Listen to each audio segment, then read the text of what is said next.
يفقهوا قولي رب اشرح لي صدري ويسر لي أمري واحلل عقدة من لساني يفقهوا قولي.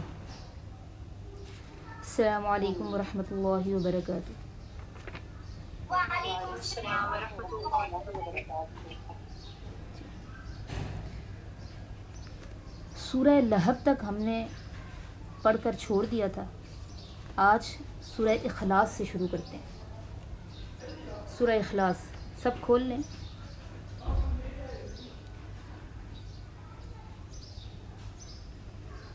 سورہ اخلاص یہ مکی صورتوں میں سے ہے. ٹھیک ہے, شروع کرتے ہیں. بسم اللہ الرحمن الرحیم. قل آپ فرما دیجئے, هو اللہ وہ اللہ, احد احد احد کا کیا مطلب ہے؟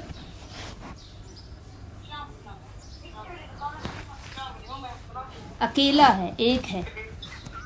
آپ فرما دیجئے هو اللہ وہ اللہ, احد ایک ہے, اکیلا ہے یا یکتا ہے. کس چیز میں یکتا ہے؟ اپنی ذات اور اپنی صفات کے لحاظ سے. آپ فرما دیجئے وہ اللہ احد اکیلا ہے. اللہ الصمد اللہ بے نیاز ہے. صمد کس کو کہتے ہیں؟ بے نیاز. اللہ الصمد اللہ بے نیاز ہے. بے نیاز یعنی بے پرواہ. اس کے لیے عربی میں غنی لفظ بھی آپ نے پڑھا ہے نا. غنی بے پرواہ, جسے کسی کی ضرورت نہ ہو.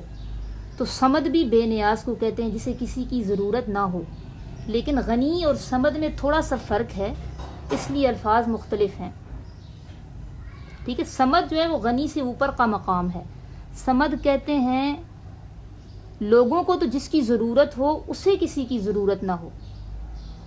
ٹھیک ہے, تو صمد کا کیا مطلب ہے؟ بے نیاز. ایسا بے نیاز لوگوں کو تو جس کی ضرورت ہو مگر اسے کسی کی ضرورت نہ ہو. تو یہ دونوں صفات قرآن میں اللہ تعالیٰ کی آئی ہیں, غنی بھی اور صمد بھی. اللہ الصمد اللہ بے نیاز ہے. لم یلد نہیں اس نے کسی کو جنا. لم یلد نہیں اس نے کسی کو جنا. ولم یولد اور نہیں وہ جنا گیا. نہیں اس نے کسی کو پیدا کیا اور نہیں وہ پیدا کیا گیا. نہیں اس نے کسی کو جنا اور نہیں وہ جنا گیا. یولد یہ فعل مجعول ہے, پیسو وائس, جس میں ہمیں فاعل کا پتہ نہیں ہوتا. ولم یولد اور نہیں اسے جنا گیا. ولم یکن اور نہیں ہے لہو اس کا کفون. کفون کفو سے ہے, کفو بھی اسی لفظ سے ہے نا. کفو کس کو کہتے ہیں؟ پیرالل, برابر, ہم پلہ. ولم اور نہیں یکن ہے لہو اس کا کفون ہم پلہ احد کوئی ایک. اور نہیں ہے اس کا ہم پلہ کوئی ایک. آپ فرما دیجئے وہ اللہ یکتا ہے, وہ اللہ اکیلا ہے, اللہ بے نیاز ہے. نہیں اس نے کسی کو جنا اور نہیں وہ جنا گیا. اور نہیں ہے اس کا کفون ہم پلہ برابر, احد کوئی ایک.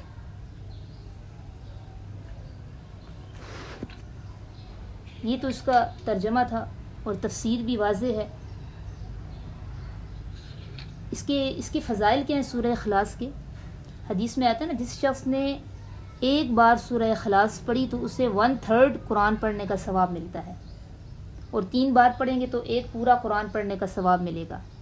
ٹھیک ہے, ہر سورت کے کچھ اضافی فضائل ہوتے ہیں نا, تو پورا قرآن پڑھنے سے آپ کو الگ ثواب ملتا ہے, لیکن ہر سورت کے بھی اپنے کچھ اضافی فضائل ہوتے ہیں, اور ہر سورت کے کو پڑھنے سے کچھ اضافی فضائل بھی آپ کو ملیں گے. اور رات کو سونے سے پہلے اس کی ایک دوسری فضیلت کیا آئی ہے حدیث میں, کہ رات کو سونے سے پہلے نبی علیہ الصلوۃ والسلام کا معمول تھا کہ آپ سورہ اخلاص, سورہ فلق اور سورہ ناس اس کی تلاوت فرمایا کرتے تھے, اور اس کو اپنے ہاتھوں پر پھونک کے نا پورے جسم پر ملا کرتے تھے. اور نبی علیہ الصلوۃ والسلام کا زمانہ تھا, اس نے صحابہ ایک سفر پر گئے, تو صحابہ میں سے ایک صحابی نے امامت کروائی. اور جب بھی وہ امامت کراتے ہر رکعت میں سورہ اخلاص پڑھتے تھے. جب واپس آئے سفر تھے صحابہ اکرام نے نبی علیہ السلام سے اس بات کا تذکرہ کیا. نبی علیہ السلام نے ان صحابی سے پوچھا آپ ہر رکعت میں سورہ اخلاص کیوں پڑھتے ہیں؟ تو صحابی نے اس کی وجہ یہ بتائی کہ مجھے اس سورت سے محبت ہے. تو اس پر پھر نبی علیہ السلام نے ان کو جنت کی بشارت دی کہ اس کی محبت تجھے جنت میں لے جائے گی. ٹھیک ہے کہ اس سورت سے محبت ہونا اللہ کی توحید سے محبت کی نشانی ہے نا، توحید ہی کا بیان ہے اس سورت میں. تو اس محبت کی وجہ سے نبی علیہ السلام نے کیا بشارت دی کہ اللہ تجھے جنت میں لے جائیں گے. نبی علیہ السلام کا کیا طریقہ تھا؟ آپ کا طریقہ یہ تھا کہ آپ ہر رکعت میں الگ الگ سورت پڑھا کرتے تھے، لیکن اگر کوئی جوش محبت میں نوافل میں سورہ اخلاص ہی پڑھتا رہے نا تو بھی درست ہے. ٹھیک ہے. ہاں عام معمول وہی بنانا چاہیے جو نبی علیہ السلام کا معمول تھا کہ مختلف رکعات میں آپ صلی اللہ علیہ وسلم مختلف صورتیں پڑھا کرتے تھے. یہاں پہ سورہ اخلاص الحمدللہ ہماری مکمل ہوئی. آگے پڑھیں سورہ فلق. یہ بھی مکی یہ دونوں صورتیں ہاں یہ بھی مکی صورتیں ہیں، اور بعض روایات میں آتا ہے مدنی صورتیں ہیں. فلق کہتے ہیں پھاڑ کر نکالنے کو. شروع کرتے ہیں بسم اللہ الرحمن الرحیم. قل آپ فرما دیجئے اعوذ میں پناہ مانگتا ہوں برب الفلق صبح کے رب کی. ٹھیک ہے، جو صبح کی روشنی کو رات کی تاریکی سے پھاڑ کر نکالتا ہے. فلق کس کو کہتے ہیں؟ کسی چیز کو پھاڑنا. تو فلق کیا مطلب؟ یعنی صبح کی روشنی کو رات کی تاریکی سے جو پھاڑ کر نکالتا ہے. آپ فرما دیجئے میں پناہ مانگتا ہوں برب الفلق صبح کے رب کی. یہ جو آخری دو صورتیں نا ان کا میں پہلے شان نزول اور اس کی فضیلت بتا دوں، پھر آگے ترجمہ شروع کرتے ہیں. یہ جو آخری دو صورتیں سورہ فلق اور سورہ ناس یہ معوذتین کہلاتی ہیں. ٹھیک ہے. ہر قسم کے شر سے اور ہر قسم کی فتنوں سے پناہ مانگنے کے لیے جتنا اثر اللہ تعالیٰ نے ان صورتوں میں رکھا ہے اس کے برابر کوئی کلام نہیں. احادیث میں آتا ہے نا کہ ان صورتوں کے نزول سے پہلے نبی علیہ السلام کا کیا طریقہ تھا کہ آپ استعاذہ کے لیے مختلف طرح کے کلمات پڑھا کرتے تھے، مگر جب یہ صورتیں نازل ہوئیں تو نبی علیہ السلام نے پھر ان کو اختیار کر لیا. اور آپ صلی اللہ علیہ وسلم کا ارشاد مبارک ہے فرض نماز کے بعد ان دو صورتوں کی تلاوت کیا کرو تاکہ ہر قسم کی شرور و فتنوں سے پناہ حاصل ہو سکے. نماز آپ پڑھتی ہیں جو فرائض پڑھیں اس کے بعد یہ معمول بنا لیں کہ سورہ فلق سورہ ناس پڑھا کریں. ٹھیک ہے. شان نزول کیا ہے؟ یہ اس میں صحیح حدیث ہمیں پتہ چلتی ہے کہ یہ دونوں صورتیں، صحیح حدیث سے ہمیں یہ پتہ چلتا ہے کہ دونوں صورتیں مدنی ہیں. ٹھیک ہے. یہ میں بعض نے مکی کہا ہے لیکن یہ صحیح حدیث سے ہمیں یہ پتہ چلتا ہے کہ دونوں صورتیں مدنی ہیں، کیونکہ مدینہ میں ایک یہودی تھا لبید ابن عاصم، اس نے اپنی بیٹیوں کے ذریعے نبی علیہ السلام پر جادو کروایا تھا. اس جادو کا یہ اثر ہوا تھا کہ نبی علیہ السلام بسا اوقات ایک کام کر لیتے تھے لیکن آپ کے ذہن میں ہوتا تھا کہ میں نے یہ کام نہیں کیا، یعنی بھول چوک کے واقعات ہونے لگے تھے. اور یہ چیز نبی علیہ السلام کی امہات المومنین کو بھی اور یہ چیز نبی علیہ السلام کو بھی اور امہات المومنین کو بھی محسوس ہوئی تھی. جادو کی دیکھیں کیا حقیقت ہوتی ہے.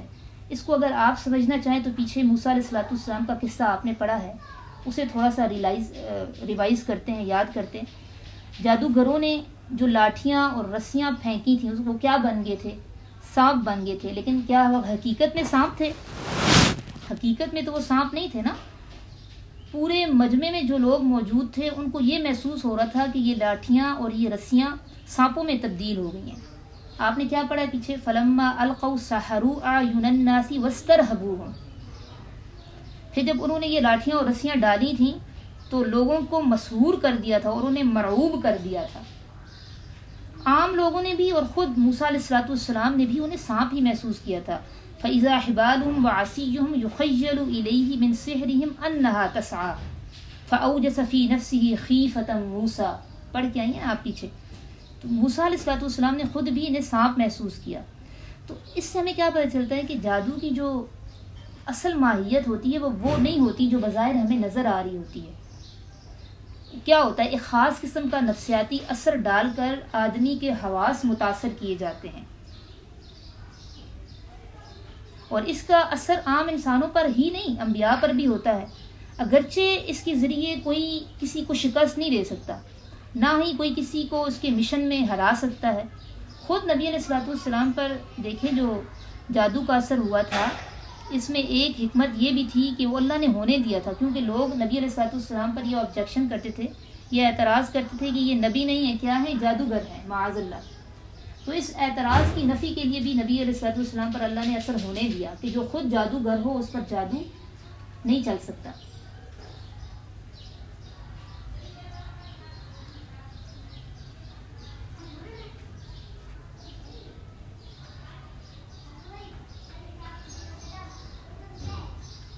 ہمارا نے جوائن کیا ہے. اسما دھیان دیں ذرا، ہمارا وہ کہہ رہی ہیں جوائن نہیں ہو رہا. ان کو بولیں آپ جگہ چینج کریں، کہیں جگہ تبدیل کریں تاکہ سگنل اسٹیبل ہو جائیں. جی باجی ہم بولتے ہیں ابھی تک جوائن. بسم اللہ الرحمن الرحیم. میں کیا کہہ رہی تھی؟ تو جادو تعویذ ایسی چیزیں ہوتی ہیں نا جو کمزور اسباب میں سے ہیں، یعنی ایسے اسباب جن پر اکثر نتیجہ مرتب نہیں ہوتا. ضروری نہیں ہوتا کہ جس پر جادو کیا جائے اس پر اثر بھی ہو، یا جتنا جادو کیا ہے، جتنا نقصان پہنچانا چاہ رہے ہیں اتنا اثر ہو. اس لیے ایک تو اول تو ہمیں یہ سوچ بنانی چاہیے کہ یہ کوئی اتنی خطرناک چیز نہیں ہے. البتہ ہمیں قرآن و حدیث سے جو پتہ چلتا ہے نا وہ کہ جادو ایک حقیقت ہے. جیسے بعض مادہ پرست جو لوگ ہیں جو بالکل ہی اس کا انکار کر دیتے ہیں نا کہ سائنس میں اس کی کوئی حقیقت نہیں ہے، تو یہ حقیقت نہیں ہے. تو ضروری نہیں ہے کہ ہر چیز سائنس کی دسترس میں ہو، لیکن اس کا علاج اتنا زیادہ اس کے پیچھے پڑ جانا کہ چھوٹی چھوٹی بیماری پر انسان وہم کا شکار ہو جائے اور کہے کہ فلاں نے بس جادو کر دیا، تو یہ انتشار پھیلنے کا باعث ہوتا ہے. اور اس کا علاج بھی نبی علیہ الصلوۃ والسلام نے اور اللہ تعالیٰ نے بتا دیا معوذتین کی صورت میں. ٹھیک ہے، تو اتنا زیادہ انسان اس کی فکر کرے کہ چھوٹی چھوٹی بیماری پر وہم کا شکار ہو جائے کہ فلاں نے کیا ہے، میرے اوپر جادو کر دیا ہے، تو یہ انتشار پھیلنے کا باعث ہوتا ہے. ضرور یہ بات دیکھیں، ضرور ہے کہ جنات کے ذریعے تصرفات ہوتے ہیں، مگر جنات اور شیاطین کا بھی ہر جگہ زور نہیں چلتا. جہاں ان کا زور چلتا ہے نا وہ وہیں تصرف کرتے ہیں، اور معوذتین اس کی ایک بہترین اس کا ایک علاج ہے. اچھا، تو نبی علیہ الصلوۃ والسلام کو پتہ کیسے چلا تھا کہ ان پر جادو ہوا ہے؟ نبی علیہ الصلوۃ والسلام آرام فرما رہے تھے تو خواب میں 2 فرشتے آئے تھے. ایک فرشتہ آپ صلی اللہ علیہ وسلم کے سر کی جانب اور ایک فرشتہ آپ کے پاؤں کی جانب بیٹھ گیا تھا. جو سرہانے والا فرشتہ تھا اس نے پاؤں والے فرشتے سے پوچھا تھا کہ نبی علیہ الصلوۃ والسلام کو کیا ہوا ہے؟ تو دوسرے فرشتے نے کہا آپ پر جادو ہوا ہے. پھر فرشتے نے پوچھا سرہانے والے کس نے کرایا ہے؟ کہا لبید ابن عاصم یہودی نے کرایا ہے. پھر پوچھا کس چیز پر کرایا ہے؟ اس نے تفصیل بتائی کہ رسول اللہ صلی اللہ علیہ وسلم جس کنگھی سے اپنے بال سنوارتے تھے اس کنگھی کے کچھ دندانے لیے ہیں اور ایک رسی لی ہے. اس رسی میں 11 گریں لگائی ہیں، ہر گرہ میں ایک سوئی لگائی ہے. پھر اس کو کھجور کے پھل کے غلاف میں رکھا ہے. پھر ایک کنواں ہے بئر زروان، اس میں ایک پتھر کے نیچے رکھ دیا ہے. ٹھیک ہے، یعنی خواب میں یہ فرشتے 2 آئے، انہوں نے اس طرح گفتگو کی.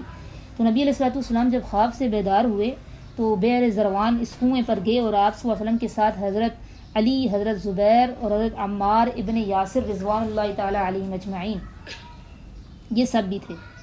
انہوں نے کنویں میں موجود پتھر ہٹایا تھا، کھجور کے شگوفے کو باہر نکالا تھا، تو وہاں واقعی نبی علیہ الصلوۃ والسلام کے سر کے بال، آپ کی کنگھی کے کچھ دندانے تھے، اور ایک تار میں 11 گریں بھی تھیں، اور ہر گرہ میں ایک سوئی گاڑی ہوئی تھی. اس موقع پر پھر اللہ تبارک و تعالیٰ نے نبی علیہ الصلوۃ والسلام پر یہ 2 صورتیں نازل فرمائیں. ان میں 11 آیات ہیں نا، اور وہ گریں بھی 11 تھیں.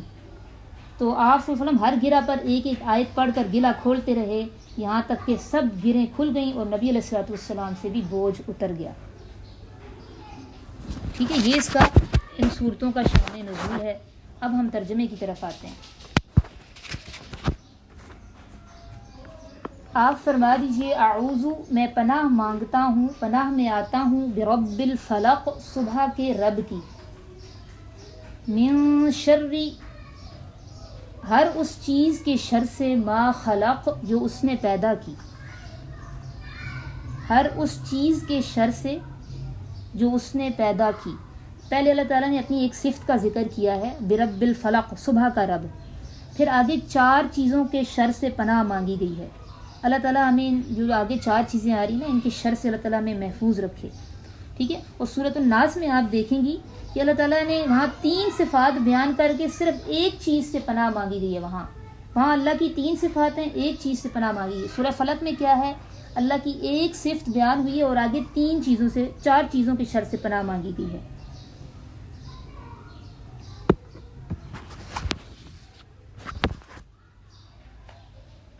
کن چیزوں کی پناہ؟ من شر ما خلق، ہر اس چیز کے شر سے جو اس نے پیدا کی، یعنی اللہ کی تمام مخلوق کے شر سے۔ اور مخلوق میں پھر آگے 3 چیزوں کا بطور خاص ذکر ہے، کیونکہ یہ جو 3 چیزیں آگے آ رہی ہیں نا، ان کا شر اور فتنہ زیادہ ہے۔ ایک اور بھی بات ظاہر ہوتی ہے کہ اس میں پتہ چلتا ہے نا من شر ما خلق سے، کہ ہر شر جو ہے ہر چیز کے ساتھ منسلک ہوتا ہے۔ وہ کیسے؟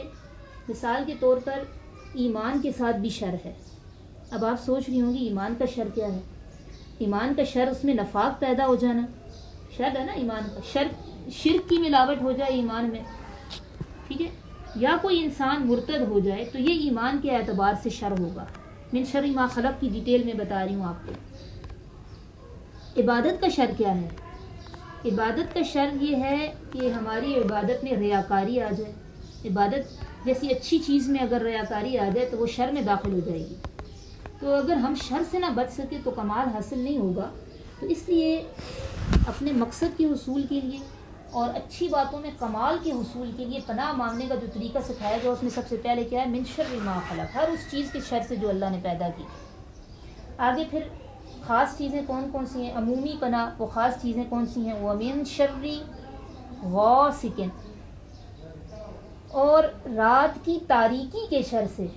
غاسق کہتے ہیں تاریک رات کو، تاریک رات کے شر سے، اذا جب وقب وہ پھیل جائے۔ وَمِن شَرِّ غاسق، اور تاریک رات کے شر سے، اذا وقب جب وہ پھیل جائے۔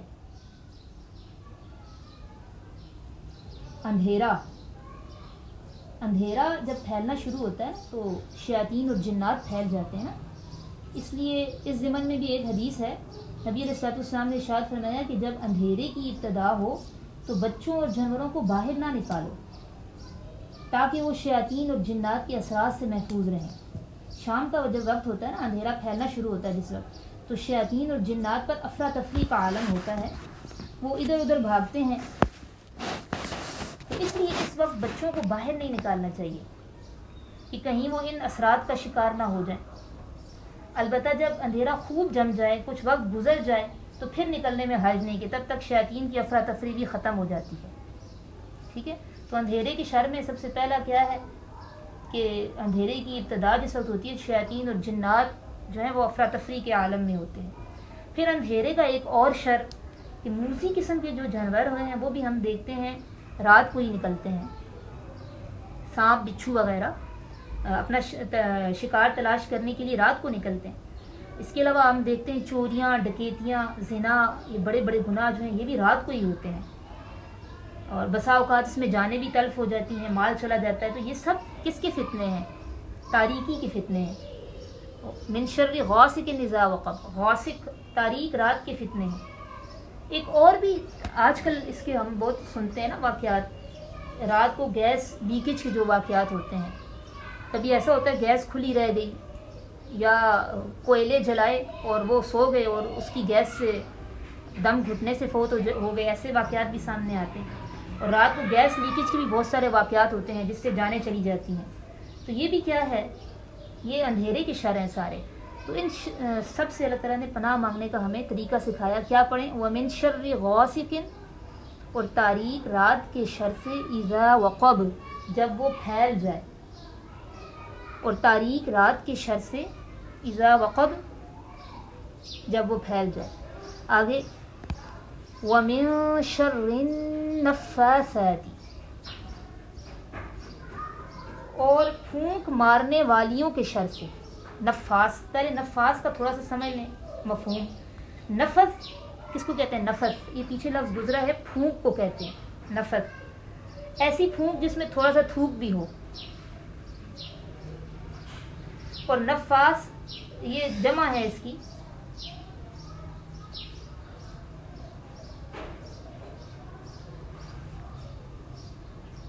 ٹھیک ہے، نفاس کیا ہے؟ یہ جمع ہے. اور نفاسات یہ پھونک مارنے والی، یہ مؤنث کا صیغہ ہے. تو مؤنث کا صیغہ یہاں کیوں استعمال کیا گیا؟ پھونک مارنے والی عورتیں بھی اس سے مراد ہو سکتا ہے، یا یہ بھی مراد ہو سکتا ہے پھونک مارنے والی پوری جماعت. کیونکہ جنات اکثر یہ جو کام کر رہے ہوتے ہیں نا جادو وغیرہ کا، یہ پوری جماعتیں ہوتی ہیں. تو جماعت یا نفس کے لیے بھی اللہ تعالیٰ نے مؤنث کا صیغہ استعمال کیا ہے. تو اس سے مراد پھونک مارنے والی عورتیں بھی ہو سکتی ہیں، کیونکہ جو لبید ابن عاصم ماہر جادوگر تھا، اس کی 2 لڑکیاں بھی اس فن میں ماہر تھیں، اور ایک انگی کے بال آپ صلی اللہ علیہ وسلم کے سر کے بال انہوں نے حاصل کیے تھے. تو اس لیے بھی شاید اس لیے بھی یہاں پہ نفاسات کا صیغہ استعمال کیا گیا ہو، یا اس سے مراد نفس بھی ہو سکتا ہے. من شر النفوس النفاسات، ٹھیک ہے، یعنی کوئی بھی جان. تو اگر نفوس لیا جائے تو پھونکے مارنے والے مرد بھی مراد ہو سکتے ہیں. اب اس کا ترجمہ دوبارہ سنیں. وَمِن شَرِّ النَّفَّاثَاتِ، اور پھونک مارنے والیوں کے شر سے. اور پھونک مارنے والیوں کے شر سے فی العقد، گروں میں. اور پھونک مارنے والیوں کے شر سے گروں میں. اور گروں میں پھونک مارنے والیوں کے شر سے. وَمِن شَرِّ حَاسِدٍ، اور حسد کرنے والی برائی سے. اور حسد کرنے والی برائی سے اذا حسد، جب وہ حسد کرے. اور حسد کرنے والی برائی سے جب وہ حسد کرے. لیکن حسد بھی ایک بہت بری بیماری ہے. اس زمین پر آپ سب کو پتہ ہے جو سب سے پہلا کبیرہ گناہ ہوا وہ حسد کی وجہ سے ہی ہوا. پہلا کبیرہ گناہ زمین پر کون سا ہوا تھا؟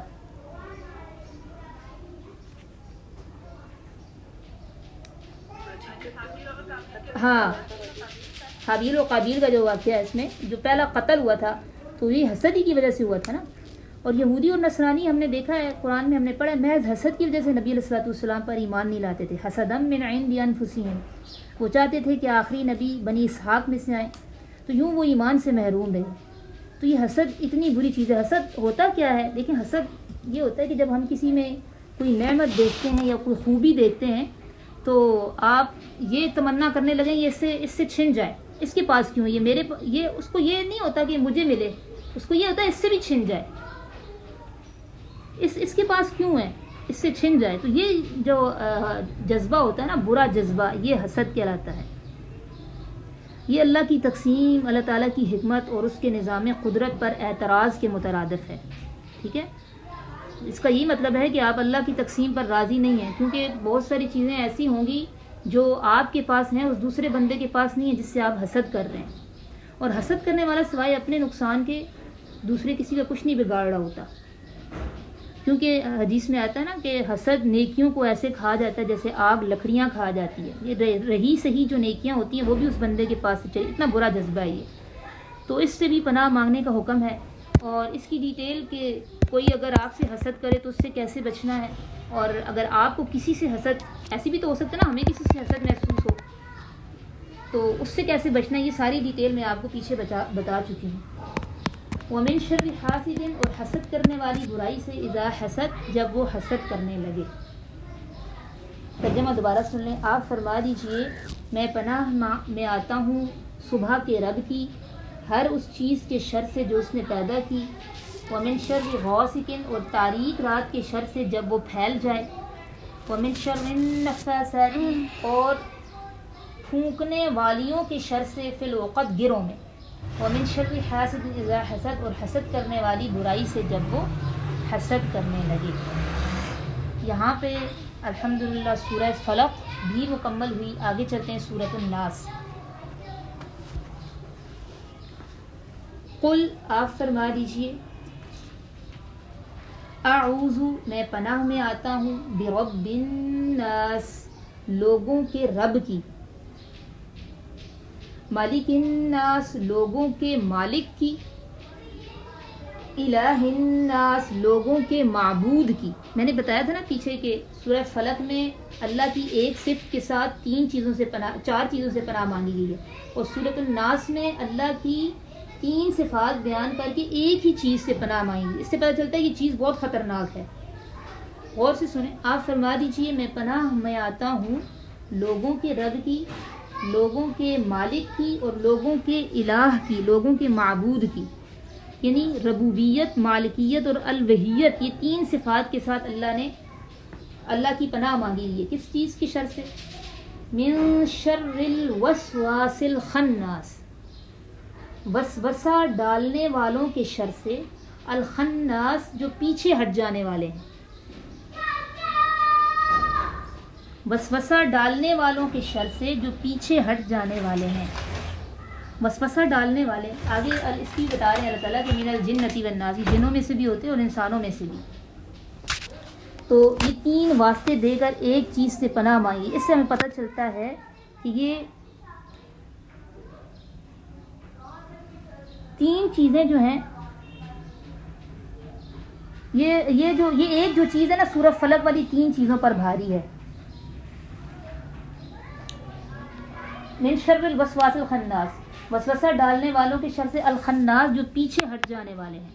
خنس یہ پیچھے آپ نے پڑھا ہے نا، پیچھے ہٹنا۔ خناس یہ مبالغے کا صیغہ ہے، یعنی بہت کثرت سے پیچھے ہٹنے والے، وسوسہ ڈال کے پیچھے ہٹنے والے۔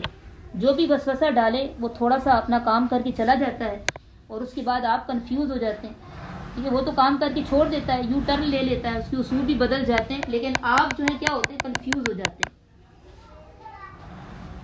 الذی جو یوسوس وسوسہ ڈالتا ہے، فی صدور الناس لوگوں کے سینے میں، صدر کا مطلب سینہ، صدور اس کی جمع ہے۔ الذی جو یوسوس وسوسہ ڈالتے ہیں، فی صدور الناس لوگوں کے سینے میں، لوگوں کے سینوں میں، من الجنۃ والناس جنوں میں سے اور انسانوں میں سے۔ اب پتہ چل گیا نا آپ کو کہ شیاطین جنوں میں سے بھی وسوسہ ڈالتا ہے، وسوسے جنات بھی ڈالتے ہیں اور انسانوں میں سے بھی ہوتے ہیں جو شیاطین کے روپ میں ہوتے ہیں، اور ہمارے دلوں میں پروپیگنڈے کے ذریعے وسوسہ ڈالتے ہیں، یا دوسروں کے ساتھ بدگمان کر رہے ہوتے ہیں۔ انسان تو ہمیں نظر آتے ہیں، شیاطین نظر نہیں آتے، ٹھیک ہے۔ انسانوں کی باتیں ایسی ہوتی ہیں جنہیں سن کر آپ کے دل میں نا طرح طرح کے برے خیالات اور وسوسے آنا شروع ہو جاتے ہیں، ٹھیک ہے۔ اس کی مثال پروپیگنڈا اور بدگمانی ہے، اس لیے ان سے بھی پناہ مانگنے کا حکم ہے۔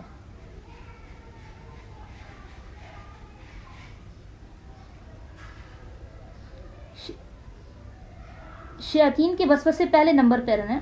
ہم جو بھی نیک کام کرنا شروع ہوتے ہیں، شیاطین فوراً آتے ہیں اور وسوسے ڈالنا شروع ہو جاتے ہیں، اور انسان ٹینشن میں آ جاتا ہے، ٹھیک ہے۔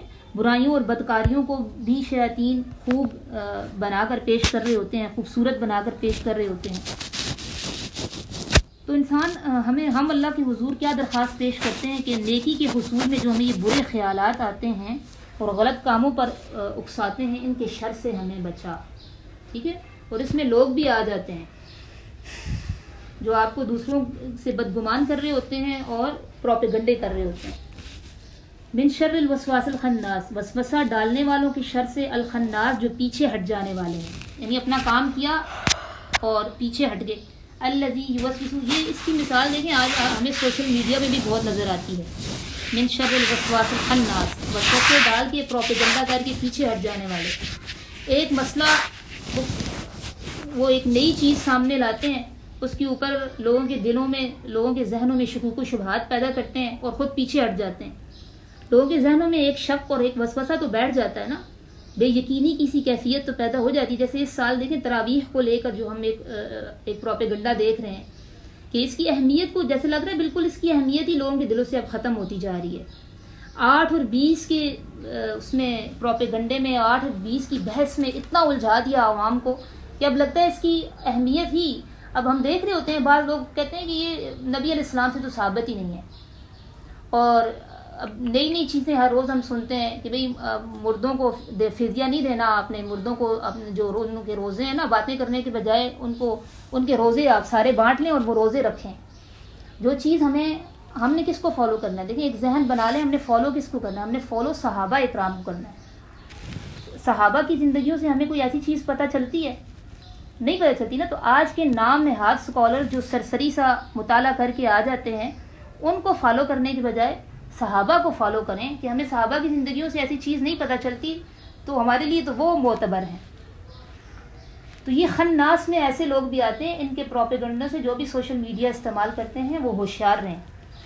من شر الوسواس الخناس، وسوسہ ڈالنے والوں کے شر سے جو پیچھے ہٹ جانے والے ہیں، جو وسوسہ ڈالتے ہیں لوگوں کی سینوں میں، جنات میں سے بھی اور لوگوں میں سے بھی.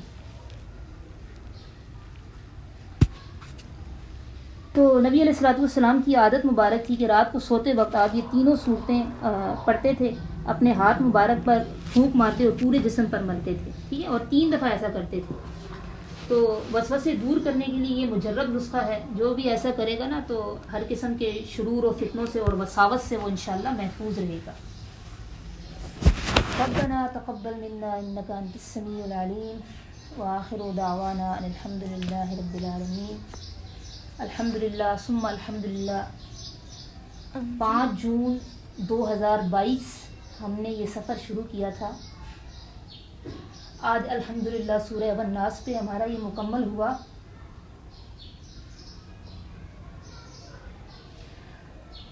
پڑھنے والی لڑکیاں جنہوں نے استقامت دکھائی اور کسی بھی قسم کے حالات میں، ماشاءاللہ سے یہاں وہ طالبات بھی ہیں جو پریگننٹ تھیں اور جن کے ہاں ولادت ہوئی، اور اس انتہائی کیفیت میں بھی انہوں نے کلاسیں لیں اور ثابت قدمی سے یہ قرآن کو انہوں نے مکمل کیا. تو یہ اللہ کی ایک بہت بڑی نعمت ہے. جاب کرنے والی لڑکیاں بھی ہیں، چھوٹے بچوں کا ساتھ ہے جن کا، وہ لڑکیاں بھی ہیں ماشاءاللہ سے، اور میڈیکل کی اسٹوڈنٹس بھی ہیں. اتنی ٹف روٹین، اسلامی یونیورسٹی میں پڑھنے والی طالبات بھی ہیں. تو اپنے ٹف روٹین میں سے اللہ کی رضا کی خاطر انہوں نے استقامت دکھائی، وقت نکالا. اللہ تعالیٰ ان سب کو اپنی بارگاہ میں قبول فرمائے. اللہ تعالیٰ کا یہ بے پایا انعام ہوا ہے ہم پر، یہ بڑی نعمت ہوئی ہے کہ اللہ نے ہمیں جوڑا قرآن سے اور ہم سے یہ کام بھی لیا. میری حیثیت تو دیکھیں بالکل معمولی ہے، علم بھی ناقص اور کمزور ہے. یہ تو ایک امانت ہے جو بزرگوں نے سپرد کی، اب ہم اسے نبھانے کی کوشش کر رہے ہیں. اللہ تعالیٰ اسے ہم سے قبول فرمائے. ہو سکتا ہے ہم سے کئی غلطیاں اور کوتاہیاں بھی سرزد ہوئی ہوں. اللہ تعالیٰ ان سب غلطیوں اور کوتاہیوں سے اللہ تعالیٰ درگزر فرمائے.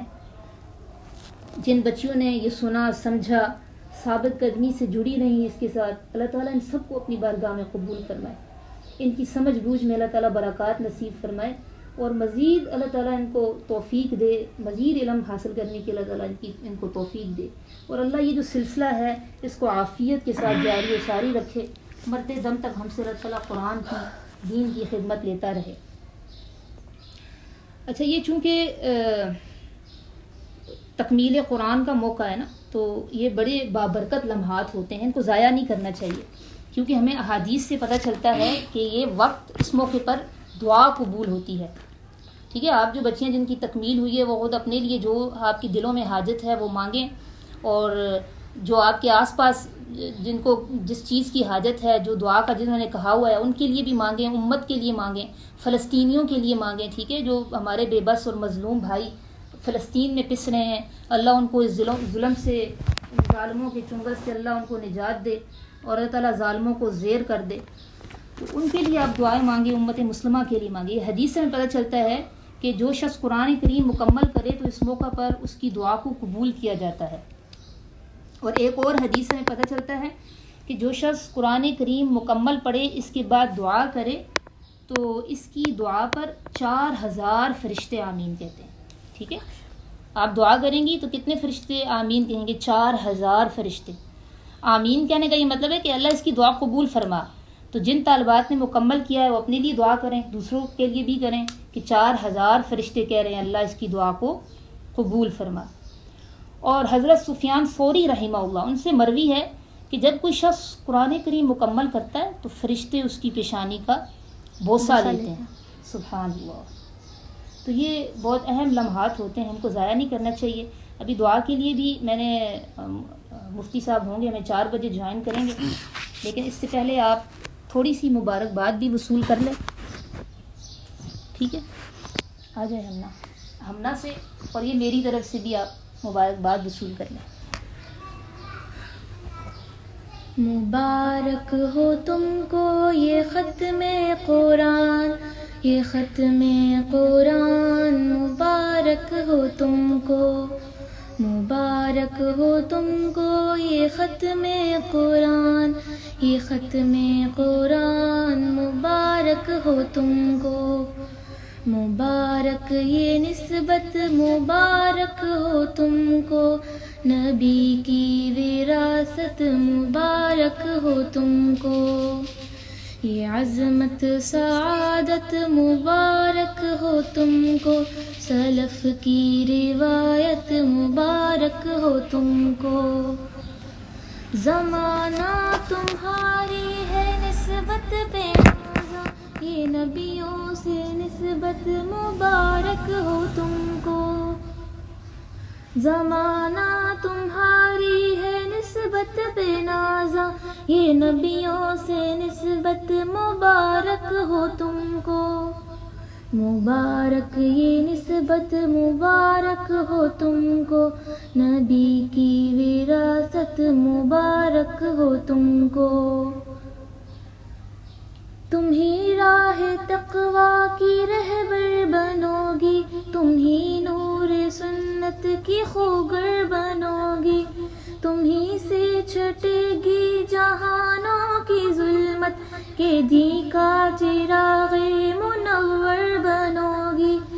جہاں کی سعادت، مبارک ہو تم کو، خدا کی عنایت، مبارک ہو تم کو. جہاں کی سعادت، مبارک ہو تم کو، خدا کی عنایت، مبارک ہو تم کو. مبارک ہو تم کو یہ ختم قرآن، یہ ختم قرآن، مبارک ہو تم کو. مبارک یہ نسبت، مبارک ہو تم کو، نبی کی وراثت، مبارک ہو تم کو. قرآن اور سنت کی تم پاسباں ہو، بڑی تم مقدس حسین و جواں ہو.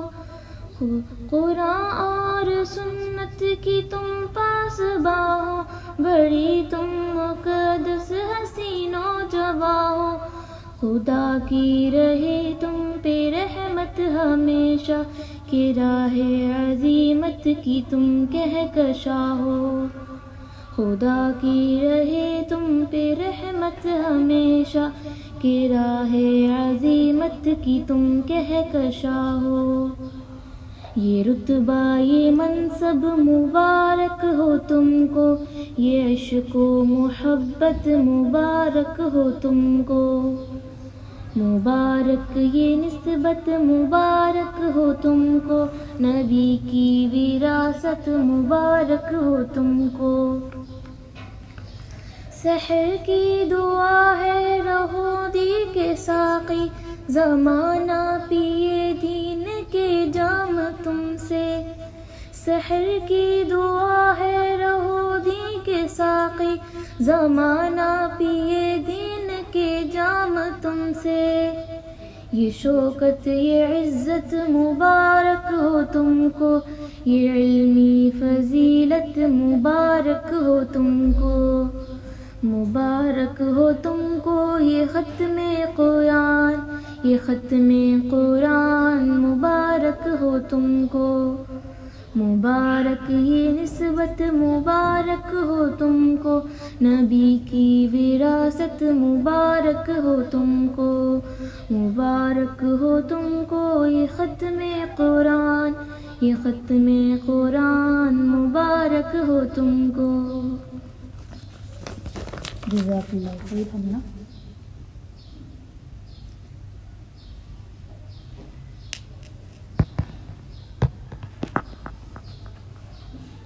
روک دیں.